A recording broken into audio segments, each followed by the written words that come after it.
The council chamber stretched wide and tall, built to make visitors feel small. Daewon Kim stood in the center, his black suit pressed and perfect. Around him, seats rose in circles filled with aliens of every shape and color. Some had scales, others had fur. A few glowed softly in the dim light. All of them stared down at him. Daewon kept his face calm. Next to him, Jiwoo Park held a datapad, her fingers steady. She was young, only 30, but she never showed fear. That was why Daewon trusted her. High Arbiter Vel'Thas rose from his seat at the highest point. He was tall and covered in dark green scales.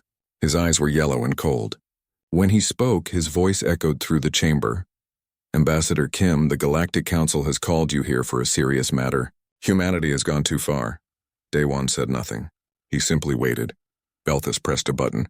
Images appeared in the air above Daewon's head. They showed human ships near alien planets, weapons platforms, military bases. You see these? Vel'Thas continued. Your species has built military stations near 3 of our member worlds. You have expanded without permission. You have threatened peaceful species. This cannot stand. Murmurs rippled through the council. Some aliens nodded. Others whispered to each other. Jiwoo leaned close to Daewon. Those aren't military bases, she whispered. That's New Harmony's farming station. Daewon gave the smallest nod. He had seen the images before. The council had sent them 2 days ago. In those 2 days, Earth's best analysts had studied every pixel. The council was lying. The Galactic Council has made a decision, Vel'Thas said. His voice grew louder. Humanity must surrender 12 colony worlds. You must reduce your fleet by 60%. You must pay 2 million tons of refined titanium and 1 million tons of rare earth minerals. You have 30 days to comply. The chamber fell silent. Every alien waited for Daewon's reaction. And if we refuse? Daewon asked. His voice was quiet but clear. Vel'Thas smiled, showing sharp teeth. Then the council will impose economic sanctions. Your trade routes will be blocked. Your ships will be turned away from every station. If you resist, we will consider military action. Military action, Daewon repeated slowly. Against humanity. Against criminals who threaten galactic peace, Vel'Thas corrected. Daewon looked around the chamber. Most of the council members stared back with confidence. They expected him to beg. They expected him to negotiate, to offer something smaller, to show weakness. But Daewon noticed something else. 3 council members near the back were not meeting his eyes. An amphibian named Mira looked uncomfortable. A small furry creature kept shifting in its seat. They knew something was wrong. I need to speak with my government, Daewon said finally. Of course, Vel'Thas said smoothly. You have 30 days. Use them wisely, Ambassador. Other species have faced similar situations. Those who cooperated quickly received better terms. Those who resisted... He let the sentence hang in the air like a threat. Daewon bowed slightly, the gesture perfectly polite. The United Earth government will provide an answer. I assure you it will be memorable. He turned and walked toward the exit. Jiwoo followed, her steps quick to match his longer stride. The doors slid open and they stepped into the corridor beyond. As soon as the doors closed, Jiwoo let out a breath. They're insane. Those demands are impossible. They're not meant to be possible, Daewon said quietly. They walked quickly toward the docking bay where their ship waited. This is Blackmail. They want those colony worlds for themselves. Why? Resources. New Harmony alone has 3 rare mineral deposits. Celeste Station controls a major trade route. They've packaged their greed as justice. Jiwoo's jaw tightened. What do? We go home. We tell the Chancellor exactly what happened here. They reached the docking bay. Their ship, a sleek diplomatic vessel called the Songbird, waited for them. The crew had it ready to launch within minutes. As they lifted off from the station, Jiwoo pulled up the Council's demands on her screen. She read through them again, shaking her head. 12 colonies, 60% of the fleet, all those minerals. Daewon, if we agree to even half of this, we'll be helpless. Any species could attack us. I know. And if we refuse, they'll blockade us, cut us off from galactic trade. We need that trade for medical supplies, for technology exchanges, for... I know, Daewon said again. He stared out at the stars as they jumped to faster-than-light speed. They think we're weak because we're new. Only 80 years in galactic space. They've been here for thousands of years. They think we'll fold. Will we? Daewon turned to look at her. His eyes were hard. What do you think? Jiwoo thought about Earth. She thought about the colonies, about New Harmony, where her sister lived with 3 children. She thought about Celeste Station, where her parents had retired. She thought about humanity's history, about all the times people had been told to surrender, to give up, to accept defeat. "No," she said firmly. "We won't." Good answer. The journey to Earth took 3 days. During that time, Daewon and Jiwoo prepared their report. They analyzed every word Veltas had said. They studied the council members' reactions. They built a complete picture of what had happened. When they finally reached Earth orbit, a shuttle took them directly to Geneva. The United Earth Government Complex rose from the shore of the lake, a building of glass and steel that caught the sunlight. Chancellor Hee-jin Choi was waiting for them in the main conference room. She was a small woman with gray hair and sharp eyes. She had been a military commander before becoming chancellor. She knew how to read situations. "Tell me everything," she said as Daewon and Jiwoo entered. Daewon placed the data chip on the table. "The council is trying to blackmail us. They've fabricated evidence. They're demanding we surrender a quarter of our territory and most of our fleet." Hye-jin's expression didn't change. "Show me." For the next 2 hours they went through everything. Every demand, every threat, every lie in the council's evidence. Hye-jin watched in silence, her fingers steepled under her chin. When they finished, she sat back in her chair. "So they think we'll surrender," she said quietly. "Yes, Chancellor. They think we're weak." "Yes." Hye-jin smiled, and it was not a kind smile. "Then they don't know humanity very well, do they?" She stood up and walked to the window. Outside, the sun was setting over the lake, painting the sky orange and red. "Call an emergency session of the Government Council," she said. "Contact every colonial governor. I want everyone connected within 6 hours. "Yes, Chancellor," Jiwoo said, already pulling up her communicator. Hye-jin turned back to Daewon. "How long do we have?" 27 days now." "Good, that's more than enough time." Her smile grew wider. The council wanted a response. "We'll give them one they'll never forget." The conference room filled with holograms. Faces appeared above the table, life-sized and clear. Colonial governors from across human space. Military commanders. Scientists. Representatives from every major human settlement. Chancellor Hye-jin Choi stood at the head of the table. She waited until everyone was present, until the room fell completely silent. 27 days ago, the Galactic Council issued an ultimatum. She began. "They demand we surrender 12 colonies, destroy most of our fleet, and pay massive reparations. They claim we have threatened their member worlds. They have given us 30 days to comply."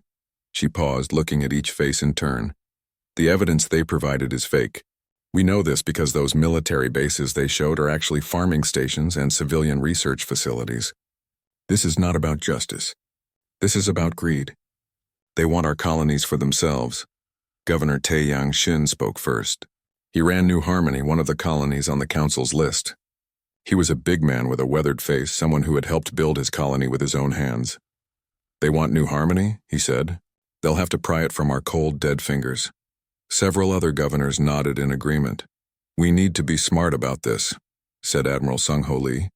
He commanded Earth's home fleet, the ships that protected the planet itself. He was older, his hair completely white, but his eyes were sharp. "If we fight, we need to win. If we can't win, we need another strategy." "Can we win?" asked Governor Soo-jin Bae from Celeste Station. She was young for a governor, only 35. But Celeste was one of humanity's newest colonies. Admiral Sung-Ho leaned forward. "That depends on what you mean by win. In a full war against the entire Galactic Council?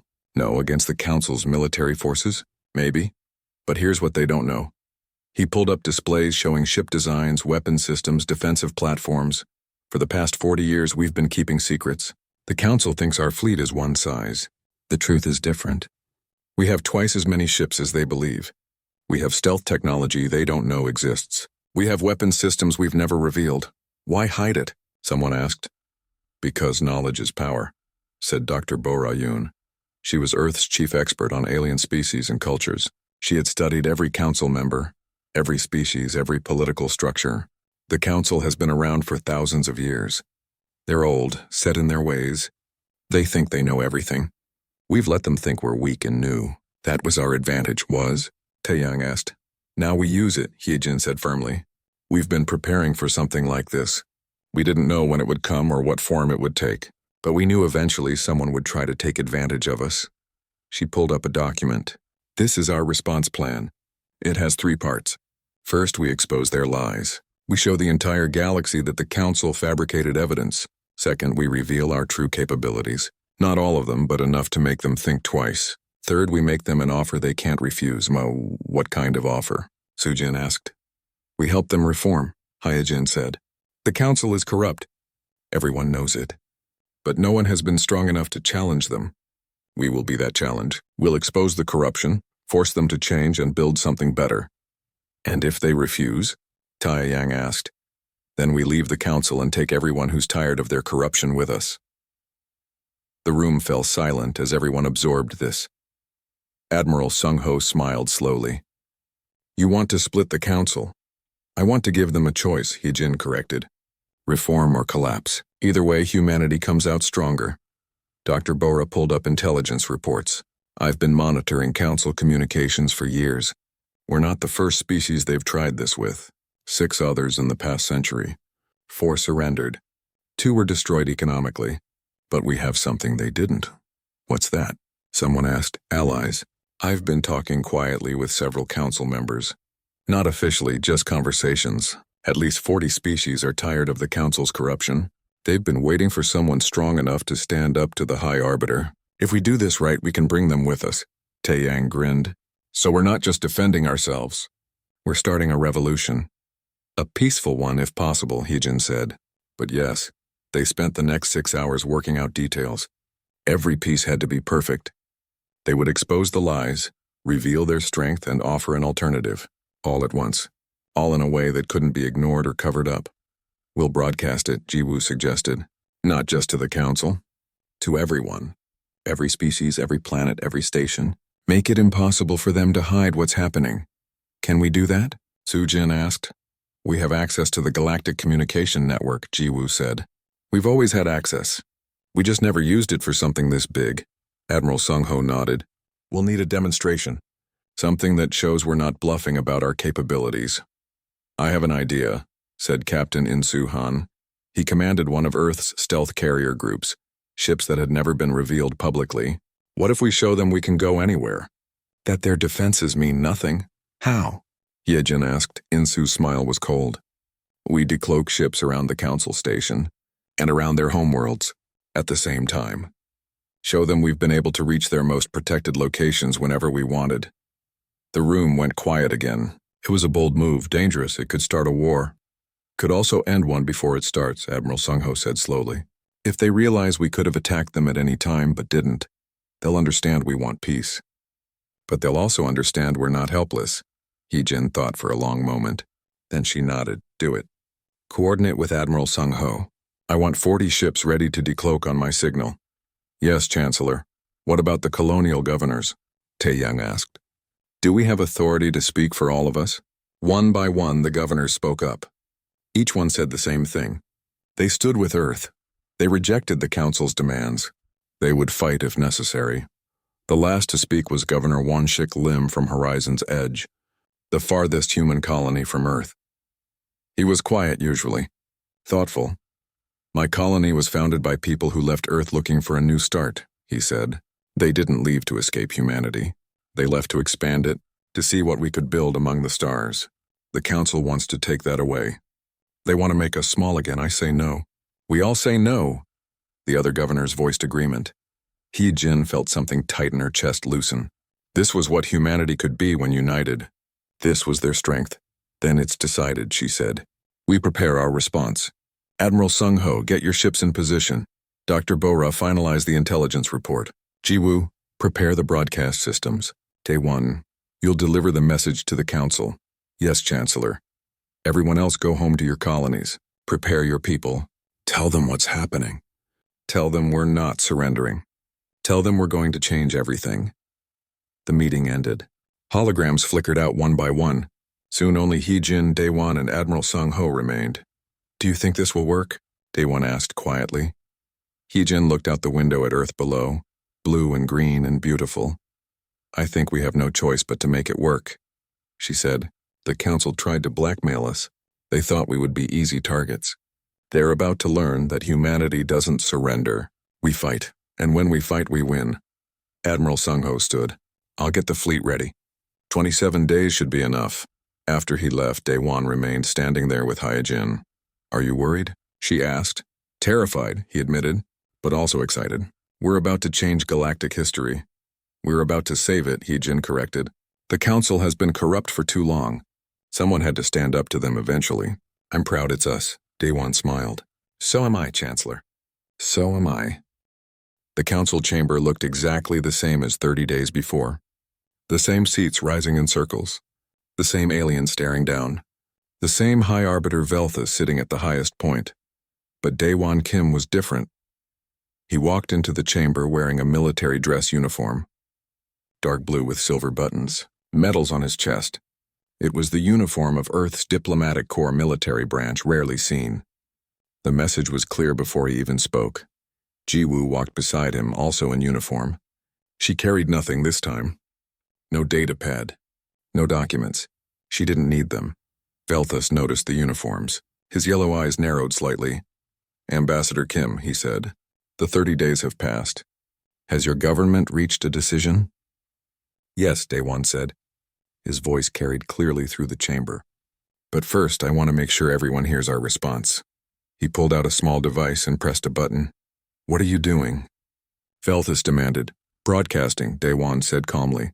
This conversation is now being transmitted to every communication network in council space. Every planet, every station, every ship. Everyone will hear what we say here today. Velthus stood up quickly. That is not permitted. This is a closed session. You gave us 30 days to respond, Daewon said. You didn't say how we had to respond.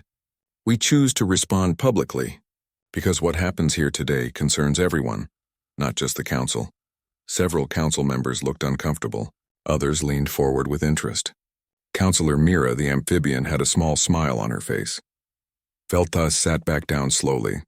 He couldn't stop the broadcast now without looking weak. Very well, he said. State your government's response. Daewon pulled up holographic displays. They filled the air above the chamber floor. You demanded we surrender 12 colonies because you claimed we built military bases near your worlds. Here is the truth. The displays showed detailed scans of the sites Velthus had presented before.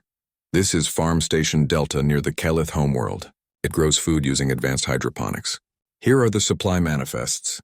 Here are the personnel records. 300 farmers, 0 soldiers. More images appeared. This is Research Station Prometheus near the Vex system. It studies stellar phenomena. 42 scientists. 0 weapons platforms. This is New Harmony Medical Facility near Torian Space. It develops treatments for diseases that affect multiple species. We've shared our research freely with 12 council members. Here are the medical journals we've published. One by one, Daewon destroyed every piece of the council's evidence. He showed receipts, records, testimony. Everything was real, verifiable, documented. You lied, he said simply. You fabricated evidence to justify taking our colonies. The chamber erupted in noise. Aliens shouted at each other. Some demanded explanations. Others tried to defend the council. Velthus's scales had turned a darker shade of green. These are tricks. Falsified records. Then verify them, Daewon said. We invite independent investigators. Come to our stations. Check everything. We have nothing to hide. He pulled up new displays, but we know why you did this. We know about the mineral deposits in New Harmony. We know about the trade routes near Celeste Station. We know you wanted these resources for yourselves. Lies, Velthus hissed. Then explain this. New documents appeared. Communication records. Private messages between council members. Plans to divide up human territory. Discussions about which species would get which colonies after humanity was forced to surrender. Daewon had been monitoring council communications. He had everything. The chamber went silent. Several council members looked shocked. Others looked guilty. 3 near the back, the ones who had planned this, looked furious. You have been spying on us, Velthus shouted. Yes, Daewon said without shame. You tried to blackmail us. We protected ourselves. That's what intelligent species do. He took a breath and continued. You assumed we were weak because we're new to galactic space. You thought we would surrender like others before us. You were wrong. Daewon pressed another button on his device. Captain Han, if you please. Outside the station, something changed. 40 ships appeared out of nothing. They had been there all along, invisible, using stealth technology the Council didn't know existed. Now they dropped their camouflage. 40 warships surrounding the Council station. Alarms blared. Council security forces scrambled. But the human ships made no aggressive moves. They just sat there, proving they could have attacked at any time. Inside the chamber, displays showed the ships from multiple angles. "We have stealth technology," Daewon said calmly. "We've had it for 20 years. These ships have been in your space, watching, learning. You never knew they were there." Veltha stared at the displays, his mouth opened and closed without sound. "But that's not all," Daewon continued. More displays appeared. These showed other locations. Council homeworlds, protected planets, high-security military bases. At each location, human ships decloaked. Not many, just a few. Just enough to make the point. "We can reach anywhere in Council space," Daewon said. "Your defenses don't stop us. Your sensors don't see us. We could have attacked you at any time in the past 2 decades. We didn't, because we don't want war. But don't mistake our patience for weakness." The chamber was completely silent now. Every alien stared at the displays, watching human ships appear around their most protected locations. Captain Insu Han's voice came through on the broadcast. "All ships, return to cloak." The ships vanished again, gone as if they had never been there. Daewon turned to face Velthas directly. "You tried to blackmail humanity. Here is our response. We will not surrender a single colony. We will not reduce our fleet. We will not pay your false reparations. Instead, we make you an offer." He pulled up a final document. "The Galactic Council is corrupt. This blackmail attempt proves it. But we don't want to destroy the Council. We want to fix it. So here are our demands." Velthas looked like he might have a heart attack. "Your demands?" "Yes. First, High Arbiter Velthas and the 3 Council members who planned this scheme will resign immediately. Second, an independent ethics board will be established to investigate corruption in the Council. Third, all Council proceedings will become public record. No more secret deals. No more backroom schemes. Fourth, smaller species will receive better representation and protection." Daewon paused, letting his words sink in. "You have 30 days to implement these reforms. If you do, humanity remains a Council member. We'll help you build a better system. We'll share our technology. We'll work together.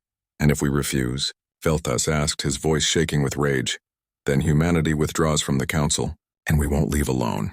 Daewon pulled up a list. 47 species names. "These species have already agreed to leave with us if reforms aren't made. We've been talking with them for weeks. They're tired of Council corruption too. We'll form a new alliance, a free association based on cooperation, not threats. Other species will join us. Within a year, the Council will be irrelevant." The chamber erupted again. Some aliens shouted in anger, others in support. Several Council members were already calling for Velthas to resign. Councillor Mira stood up. "I support humanity's proposal," she said loudly. "The Council has needed reform for centuries. We've been too afraid to demand it. Humanity has shown us we don't need to be afraid anymore." 3 other Council members stood in agreement. Velthas looked around the chamber. He was losing control.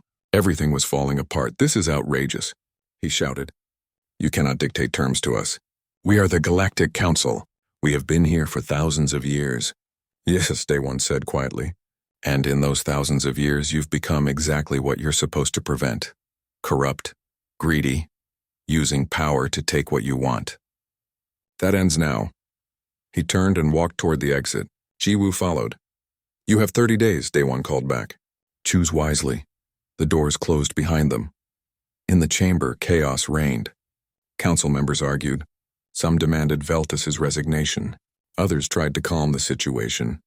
A few were already calling their governments, asking what to do. On the Songbird, Daewon sat down heavily. His hands were shaking slightly. He had just threatened the most powerful organization in the galaxy. Jiwoo sat next to him. "That was incredible," she said. "That was terrifying," he corrected. "We just changed everything. Do you think they'll reform?" Daewon thought for a moment. "Some will. Others won't, but that's okay. Either way, we win. They reform and become better, or they don't, and we build something better ourselves." Jiwoo smiled. "Humanity doesn't do blackmail." "No," Daewon agreed. "We don't." As the Songbird left the station, messages started flooding in from across the galaxy. Some species praised humanity's courage, others condemned it. Many were just confused, but the word spread quickly. Humanity had said no. Humanity had stood up to the Council. Humanity had shown strength nobody knew they had. The shockwave had begun. The Council broke apart like ice under pressure. In the 3 days after Day One's broadcast, everything changed.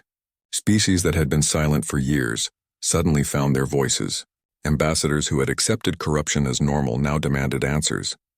The council that had ruled galactic space for thousands of years was falling apart. Counselor Mira moved quickly. She gathered the reformists, those who wanted to fix the council instead of destroying it. Within a week, she had 63 species standing with her. They demanded new elections, term limits, public records, everything humanity had suggested. Jiwoo Park worked from Earth's embassy station, coordinating with the reformists. Her days started before sunrise and ended long after dark. Messages came in from everywhere. Some species wanted to join humanity's proposed alliance. Others wanted to stay in the council but needed help pushing for reforms. How many so far? Daewon asked during one of their briefings. 89 species have requested direct talks with us, Jiwoo said, rubbing her tired eyes. 47 are ready to leave the council with us if needed. 63 support Mira's reform movement. Some overlap between those groups, obviously. And the opposition? Jiwoo's expression darkened. Velthus isn't going quietly. He's gathered the hardliners. Maybe 80 species that benefit from the current corruption. They're calling us terrorists, saying we attacked the council with illegal weapons. Our ships didn't fire a shot. They don't care about truth. They care about power. Daewon nodded slowly. He had expected this. Change always faced resistance. On New Harmony Colony, Governor Tae Yang-shin prepared for the worst. He increased security, checked defensive systems, made sure every station had emergency supplies. His colony was on the council's original list of targets. It would be a target again. Do you really think they'll attack? Asked his deputy, young Mi Seo. She had been a historian before becoming deputy governor. She documented everything that happened. Velthus is desperate, Tae Yang said. Desperate people do dangerous things. He was right to be worried. 4 days after the broadcast, sensors detected ships approaching New Harmony. Not council ships officially. These had no markings. They came from the edge of the system trying to avoid detection. But New Harmony's sensors were better than the attackers expected. Battle stations. Tae Yang ordered calmly. Sound the alert. Get everyone to shelters. Alarms blared across the colony. People moved quickly, trained by years of drills. Within 10 minutes, civilians were safe underground. The attacking ships opened fire. Defense platforms activated. Human warships that had been hiding in the outer system jumped in. The battle lasted 12 minutes. When it ended, 3 attacking ships were destroyed. 2 were captured. The rest fled. New Harmony had 0 casualties. Tae Yang stood in the command center, watching the captured ships being boarded. Get me everything, he told his security chief. Who sent them? Who paid them? Every communication they made. Everything. The evidence came quickly. The attack had been ordered by Velthus himself, using mercenaries to avoid official council involvement. He had tried to make it look like pirates, but the planning was too organized. The orders were too specific. Jiwoo released the evidence within an hour. Just like Daewon's broadcast, she sent it everywhere. Every network. Every species. No one could ignore it. The effect was immediate. 20 more species withdrew their support for Velthus. 5 council members who had been neutral joined the reformists. Even some of Velthus's allies started backing away. But Velthus still had power. He controlled enough votes to block reforms. He controlled enough military forces to threaten violence. He wasn't finished. Back on Earth, Chancellor Hyejin Choi met with her top advisors. He's going to escalate, Admiral Sung-Ho Lee said. The attack on New Harmony failed. He'll try something bigger. Can we defend against it? Hyejin asked. Against a full council military assault? Maybe, but it would be bloody. Lots of casualties on both sides. Dr. Bora Yoon shook her head. It won't come to that. Velthus doesn't have enough support for a full assault. Most council species don't want war. They just want this to go away. Then what will he do? Hyejin asked. Something symbolic. Something to save face. He needs to show strength without actually committing to full war. They got their answer 2 days later. Velthus declared the Reformist Council members traitors. He said they were working with humanity against the Council. He demanded they resign or face arrest. It was a bold move. Also incredibly stupid, Mira refused. So did the other reformist leaders. They released a joint statement saying they represented the will of their people. They would not be silenced by a corrupt arbiter. Within hours, 30 of the 63 reformist species withdrew from the council completely. They didn't wait for humanity. They didn't ask permission. They just left. The council fractured. Now there were three groups: the reformists who stayed, trying to fix things from inside, the hardliners who followed Vel'Thas trying to maintain control, and the independents who had left waiting to see what happened next. Jiwoo worked around the clock, helping coordinate the independents. They needed organization. They needed leadership. They needed a plan. We should form the new alliance now, Governor Sujin-Bei said during a conference call. Don't wait. Give the independents something concrete to join. The Free Systems Alliance, suggested Governor Wanshik Lim, open to any species that wants to join, based on cooperation, not coercion. He Jing considered it. If we do this, there's no going back.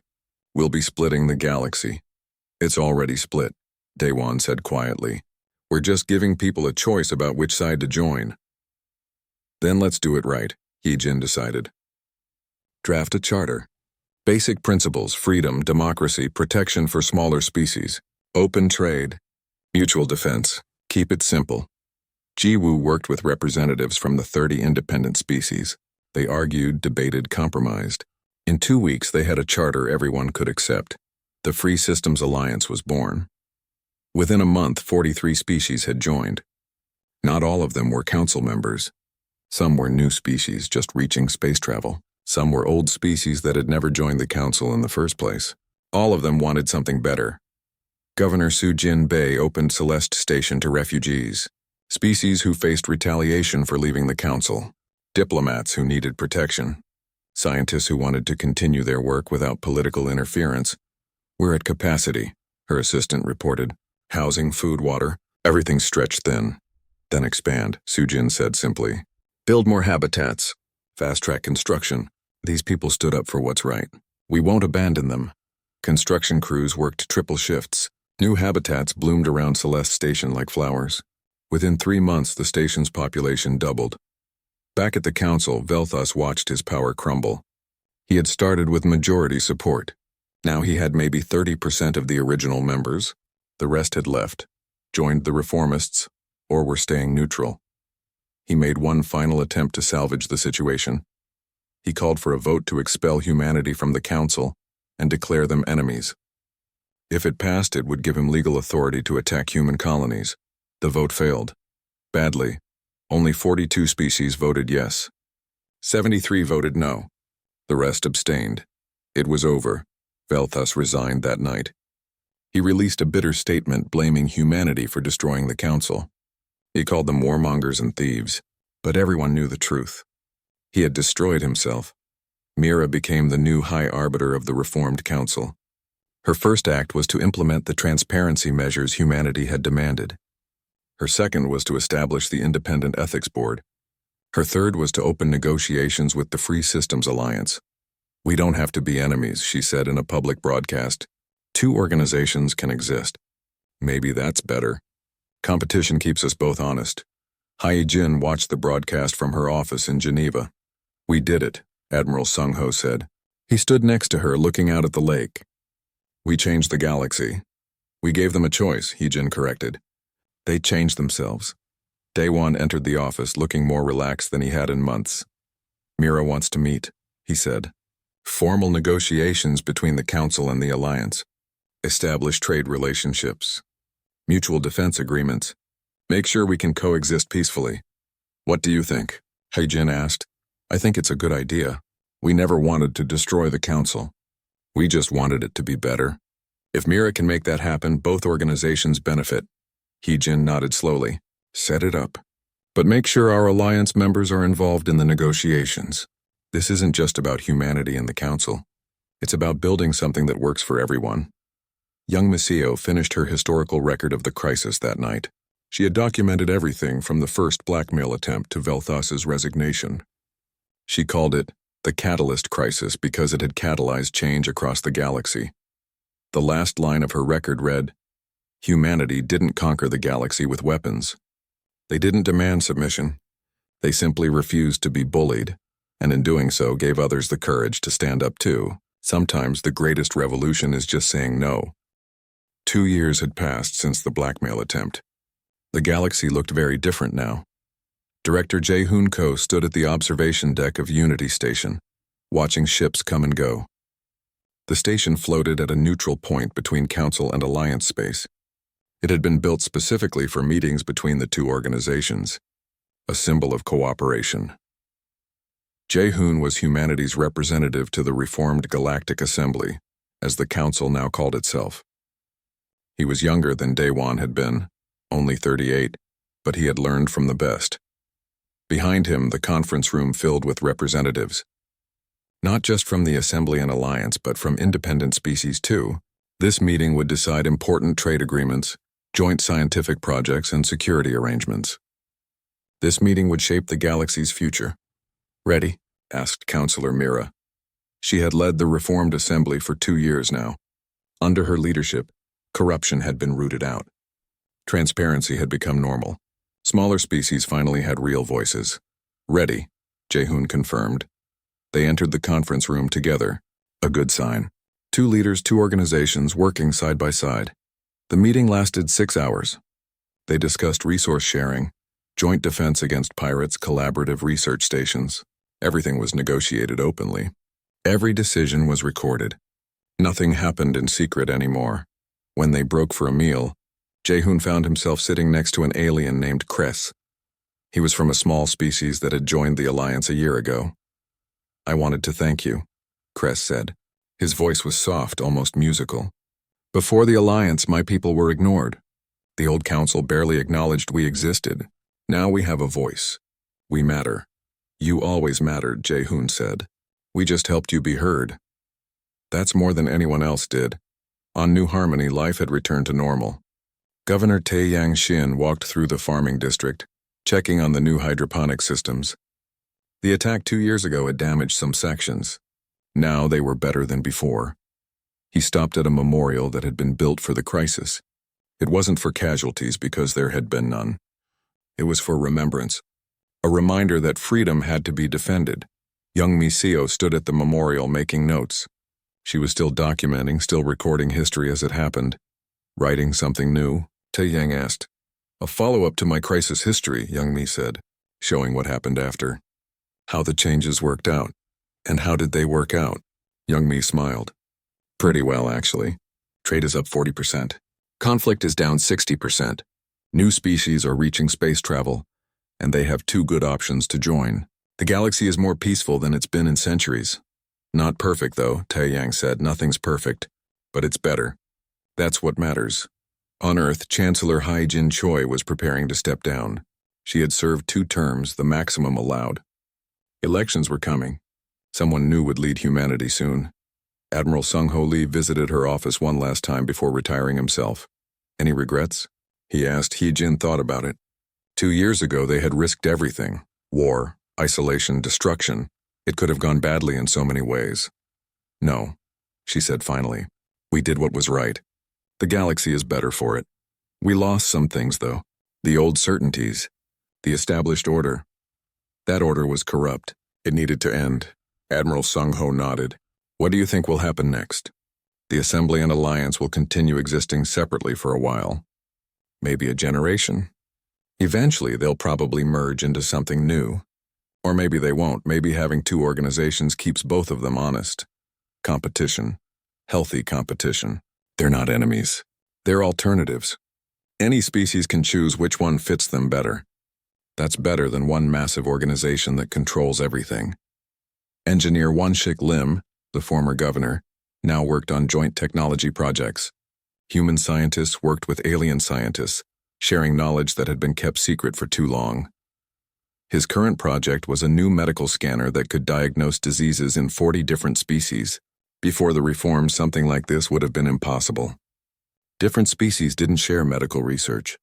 It was too valuable, too proprietary. Now they shared freely, because healthy populations benefited everyone. "This will save millions of lives," said his alien colleague, a 4-armed creature named Ven. maybe billions over time. That's why we do it, Wanshik said simply. On Celeste Station, Governor Sujin Bei watched construction on the new university complex. It would teach students from dozens of species. History, science, diplomacy, everything. The first truly galactic university. My children will go there, her assistant said, looking at the construction with pride. So will mine, Sujin said. They'll learn alongside aliens. They'll make friends with species from across the galaxy. That's how you build lasting peace, one friendship at a time. The trial of Velthus had concluded months ago. He was found guilty of corruption, blackmail, and ordering the attack on New Harmony. The sentence had been debated heavily. Some wanted execution. Some wanted life imprisonment. Humanity had advocated for something different. Rehabilitation, Daewon had argued during the trial. Show him what he could have built instead of what he destroyed. Let him work to repair some of the damage he caused. The court agreed.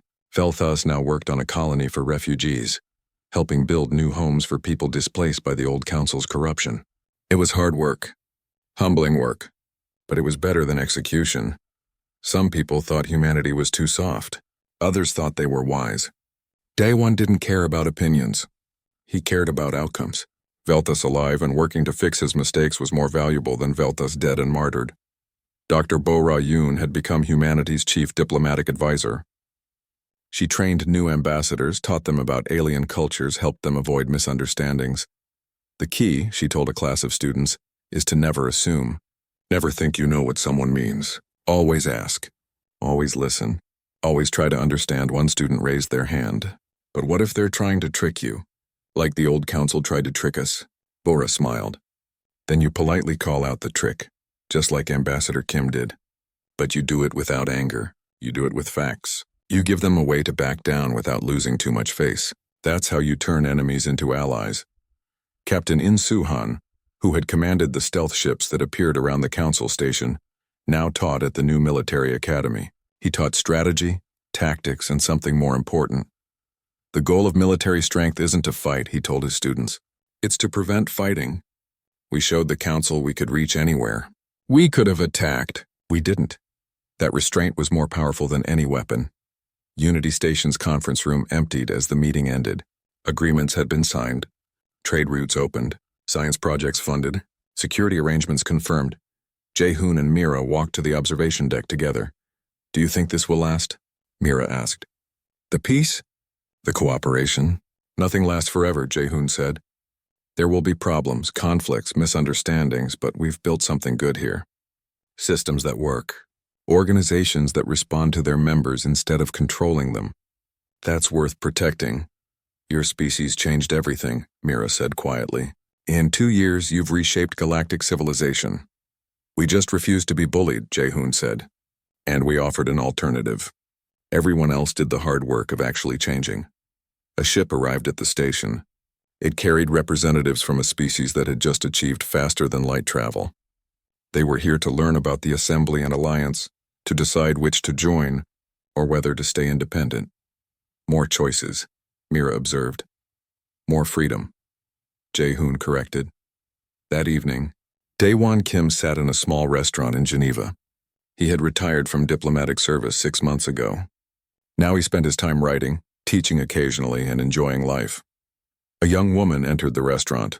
She was from a species humanity had never met before the reforms. Her people had been exploring space for decades but avoided the old council because of its reputation.